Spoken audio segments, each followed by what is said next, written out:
Hello and what is up, everyone? Thunderbob here, and I am talking about the Retroid Pocket 2 Plus tonight. Um, I have not done any videos on this in a little while. I apologize. I had a Steam Deck come in, and that's really demanded my attention for about the last 2 months. But I have had the Retroid Pocket 2 for about 6 months, and I've used both devices pretty extensively. And the purpose of the video tonight is twofold. One, there have been several updates to this device since the last time I did any coverage on it. Pretty much all of the complaints I had in that initial video have been addressed. This device is pretty awesome. Um, I also wanted to quickly just talk about my experience using the Retroid Pocket 2 Plus versus the Steam Deck. I know they're vastly different devices, different price ranges, but I do want to just talk a little bit about, I think, some of the pros and cons of each device. I'm not going to say like one is better than the other. Clearly, they are meeting different demands in different markets, but I just want to spend a minute with my thoughts on both devices. So we're going to jump right in here. Okay, so I'm doing this live. I've got my Retroid Pocket 2 Plus hooked up through the HDMI to my capture card to my computer. So I am controlling this while we're doing this. We're doing this live, people.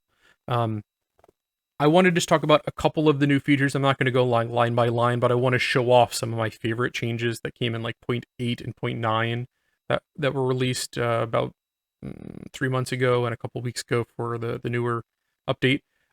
First off, some of my complaints on that original review were a lack of some key systems, and they've really improved that. Just about every key system I'd want to use is on here now. Some ones that were missing were like the Sega Genesis and Saturn and a lot of those systems, the Atari systems. So they've just really filled out a lot of the emulation systems that were missing before. And I've played around with a good number of these, and they all work really well, though I wouldn't use this device really beyond Dreamcast. It can play GameCube, it can play some PlayStation 2. I think it doesn't run them well enough. Like, you have to compromise the experience, either lowering the resolution or running some of the really simplistic games. But I think this device is really awesome up to the Dreamcast. And I'm going to get into that towards the end of this video.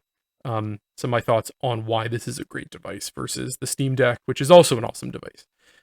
So there you go. A bunch of new systems have been added. Let's go back here. I cannot use the touch screen when I have this hooked up, so I'm having to use all with the buttons, which I'm not quite as used to. And you can see I've got a lot of these systems configured. You can hide or add whatever you want to this main screen. We're just going to jump into one of these to be able to show you some of the other improvements. Go to 64. And let me go back. So this was the default view. And one of my major complaints was it was very hard to scroll through this list. This device I really like to add in like the entire library of some of these older consoles, like for the NES, the Super Nintendo, the 64, the non-disc based systems where you can install 1,000 Super Nintendo games and it takes up a couple of gigs. But the problem when you do that, when you have 1,000 games, it can take you minutes to scroll through the list. And it was even worse before. There was a lot of slowdown I found when you're scrolling through the list. They fixed that slowdown to some degree, but more importantly, they've added some different view options here. So if you hit this once, you get this alphabet on the side of the screen, and I don't think I can interact with it, unfortunately, without touching it. Yeah, I don't think there's any button presses for it, but normally you can actually just click on that and scroll the letter you want and just easily get to whatever title you want. They've also added in, go back down here, this list view, which is really convenient also. And you can just hit the right bumper and it'll cycle through the entire list. And you can quickly get through, even 1,000 games you can cycle through in like 20 seconds, where before that would have taken minutes to go through. So that was one big complaint, is like I'd go into the Super Nintendo and I've got 500 games listed there and it would take me forever. And they've made it much easier to cycle through your list, which is pretty awesome in my book.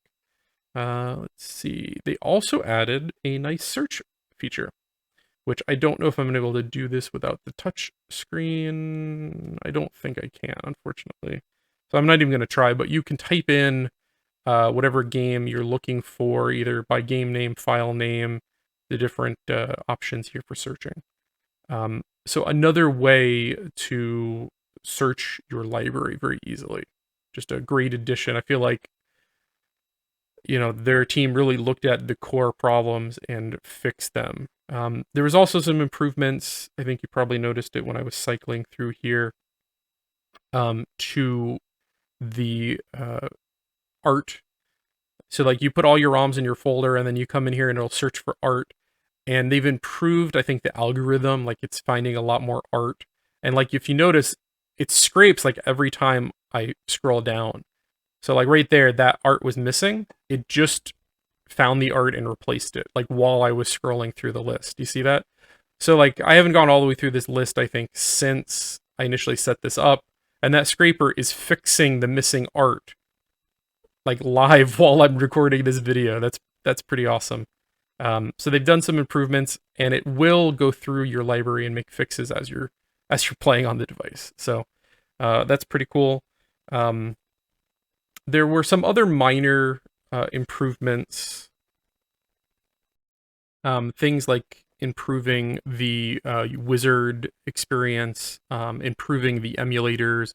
Some of the controls, the default things like that have been improved. I'm not going to go line by line, but overall, just the setup experience and the use is improved. So my major complaints, the missing systems, the difficulty navigating the default launcher, have really been addressed, and it's made me not have to go and use like a third-party launcher.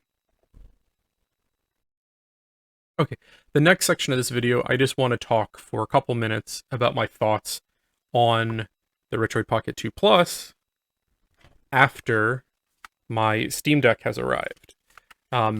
First off, I think these are both really awesome devices.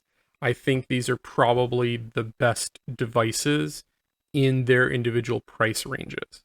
So the Steam Deck, I think, is a better device, but it also starts at $399 and ends at $6 something. I forget the high-end one. The Retroid Pocket 2 Plus, depending on your market, and if you get it from it just recently released on Amazon, it's like between $100 and $150. I think for $100, that's about the best device in that price point. These are hugely different size devices.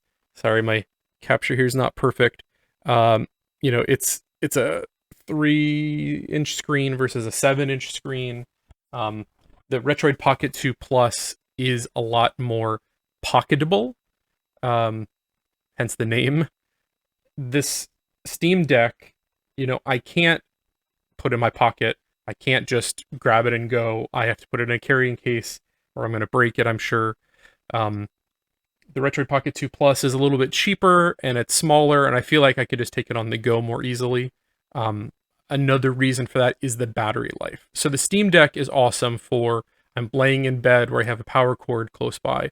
I'm sitting on the couch playing with the family, and if I needed to, I can plug in. Because it only has between like a 2 and a 7-hour battery life. If I'm playing The Witcher 3 on this Steam Deck, I'm going to get between 90 minutes and 2 hours of game time on it. If I'm on a plane, this thing will be dead by the time it lifts off.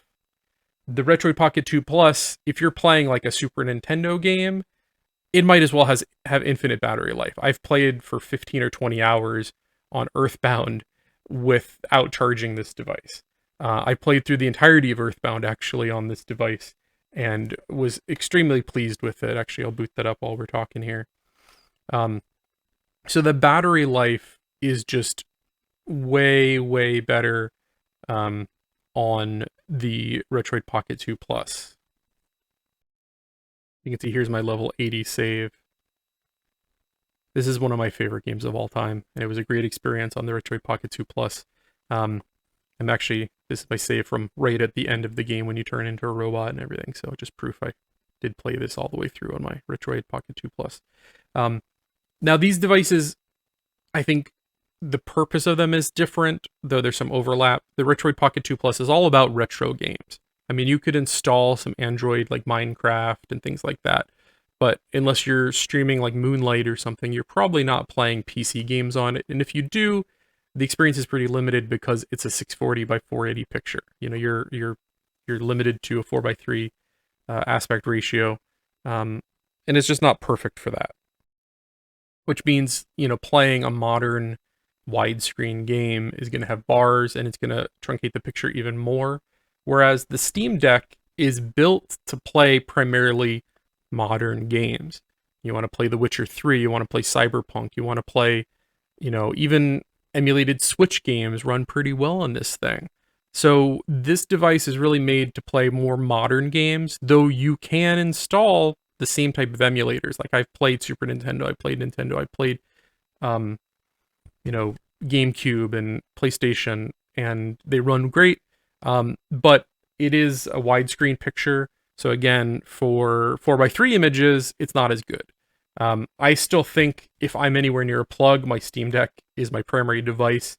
It's got a better sound system, it's got better controls, it's a more premium product, but you're also paying for that premium experience. The Retroid Pocket 2 Plus is an awesome device as well. For the price, it's amazing. The controls are good. They're clearly not going to compete against a $500 device. But for those retro games, it runs them very well. So overall, controls Steam Deck clearly better. But for the price range, for $100, this will play all of your Super Nintendo games. This will play your PlayStation games and your Dreamcast games all quite well. So I guess kind of what it comes down to, if you're a PC gamer who has some disposable income and, you know, wants to be untethered from their PC, the Steam Deck is clearly the choice there. You can also use that device for retro gaming pretty easily. If you're primarily a retro game player, you want something that you can take on the road with you, and you're more cost conscious, I think the Retroid Pocket 2 Plus is a great device in that lower price range. I think you can't go wrong with either of these devices, but that's kind of the distinction. I think the Steam Deck is great for people who want to play their PC games, also, you know, may want to play some retro games. The Retroid Pocket 2 Plus, don't expect to be able to play modern games on it. It's best for like the Nintendo era through about the Dreamcast. I think those all will play perfectly. Beyond that, there's going to be some compromises or some work on your part to get it to run well. Yeah, so that's my thoughts. I think both of these devices are great, really good for the price range. And I'll have a link down below for the Steam store if you're looking for a Steam Deck, and the Amazon store, which they just recently started selling this on Amazon. It is a little bit more pricey there, so if you're interested, you could get it directly from Go Retroid. It's a little cheaper, though. There's shipping, I think, from China versus Amazon has local stock, so you get it quicker through Amazon, pay a little bit more for it. If you have any questions, any thoughts, if you've got one or both of these devices, let me know your thinking on them. Be happy to see and hear and discuss it with you. If you like this video, please do like, subscribe, and I want to thank you for watching tonight. Have a good evening, everyone.